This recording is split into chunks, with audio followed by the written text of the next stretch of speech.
Don't forget to like and subscribe, guys. I appreciate it. I'll show you some more here later in the week. I ran into a little issue, and I'm going to start to release some videos on Friday. So I might not have a full video release this week, this weekend. I usually release a full video. It's just better for me to work and record through the weekend and then edit it through the week. It takes a while to do all that. So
guys, we got her up and moving.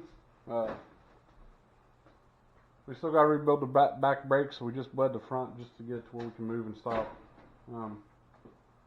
We hosed all the brake fluid and stuff off of it, where I replaced all the lines.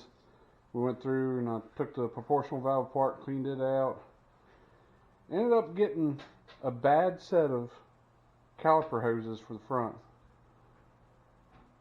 I couldn't blow back through them from the caliper side with them off the truck. So I went and swapped them out for a different set and put them on, and it worked. I don't know. New parts nowadays. But we'll bring her back in the garage.